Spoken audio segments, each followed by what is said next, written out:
कविता सुनने वालों में दो प्रकार के लोग होते हैं। पहला माने कि उनको कविताएं पसंद है और असल में वो अप्रिशिएट भी करते हैं उन कविताओं को। दूसरा कि अरे चलो ये कुछ बोल रहे हैं तो सुन ही लेते हैं, उनको खास लगाव नहीं होता उस चीज़ों में। लेकिन कुछ ऐसे भी कविताएं होती है जो इन दोनों प्रकार के लोगों को एक साथ लाती है और एक कुछ सोचने पर मजबूर कर देती है। उसके दो कारण हो सकते हैं। पहला कि उस कविता में उपयोग की हुई भाषा, वो भाषा बहुत सरल होती है। और दूसरा, उस कविता में एक कहानी होती है। हमारे में एक ऐसे कवि होके गए हैं जिनका नाम है भवानी प्रसाद मिश्रा, जिनकी कविताएं बहुत सरल होती थी और लोगों तक पहुंचने में ज्यादा कुछ मुश्किलें नहीं आती थी, लोगों को समझ में आती थी। आज मैं उन्हीं की एक कविता सन्नाटा वो आपके सामने पेश करना चाहता हूं। तो पहले अपना नाम बता दो तुमको, फिर चुपके धाम बता दो तुमको। तुम चौक नहीं पड़ना यदि धीमे धीमे अपना कोई काम बता दो तुमको। कुछ लोग भ्रांतिवश मुझे शांति कहते हैं, कुछ निस्तब्ध बताते हैं, कुछ चुप रहते हैं। मैं शांत नहीं, निस्तब्ध नहीं, फिर क्या हूं? मैं मौन नहीं हूं, मुझ में स्वर बहते हैं। कभी कभी कुछ मुझ में चल जाता है, कभी कभी कुछ मुझ में जल जाता है। जो चलता है वो शायद मेंढक हो, वो जुगनू है जो तुमको छल जाता है। मैं सन्नाटा हूं, फिर भी बोल रहा हूं। मैं शांत बहुत हूं, फिर भी डोल रहा हूं। ये सर ये खड़खड़ सब मेरी है ये रहस्य, लो इनको मैं अब खोल रहा हूं। मैं सोने में रहता हूं, ऐसा सोना जहां घास उगा रहता है ऊना ऊना, और झाड़ कुछ इमली के पीपल के अंधकार जिनसे होता है दूना। तुम देख रहे हो मुझको, मैं जहां खड़ा हूं। तुम देख रहे हो मुझको, मैं जहां पड़ा हूं। मैं ऐसे ही खंडहर चुनता फिरता हूं, मैं ऐसे ही जगहों में पला बढ़ा हूं। हाँ, यहां किले की दीवारों के ऊपर, नीचे तलघर में, या समतल पर या भू पर कुछ जनश्रुतियों का पहारा लगा है जो मुझे भयानक कर देती है छूकर।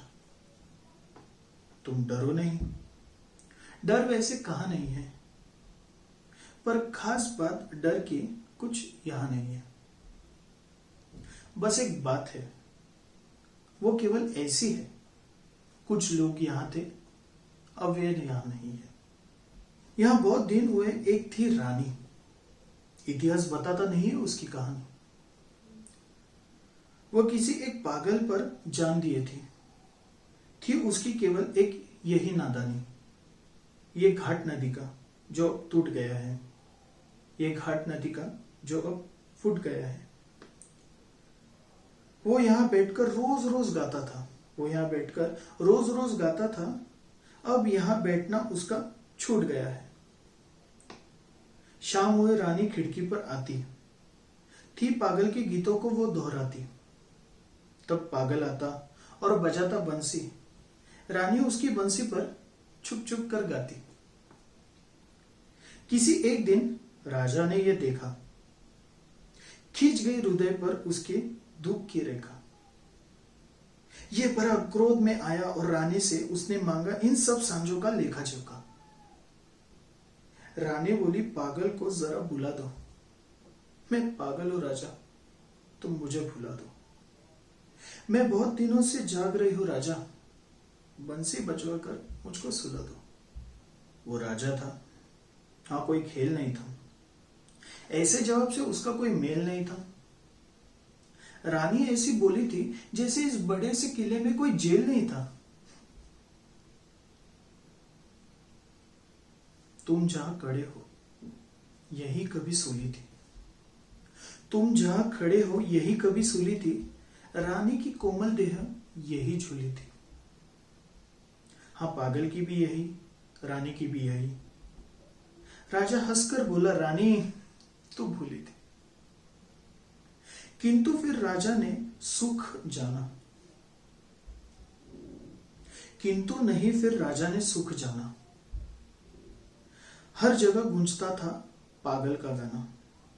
बीच बीच में राजा तुम भूले थे, बीच बीच में राजा तुम भूले थे, रानी का हंसकर सुन पड़ता था ताना। तब और बरस बीते, राजा भी बीते, रह गए किले के कमरे रीते रीते।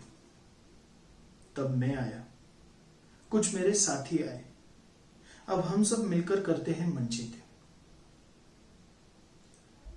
पर कभी कभी जब पागल आ जाता है, लाता है रानी को या गा जाता है, तब मेरे उल्लू, सांप और गिरगिट पर अनजान सा एक सख्त सा छा जाता है।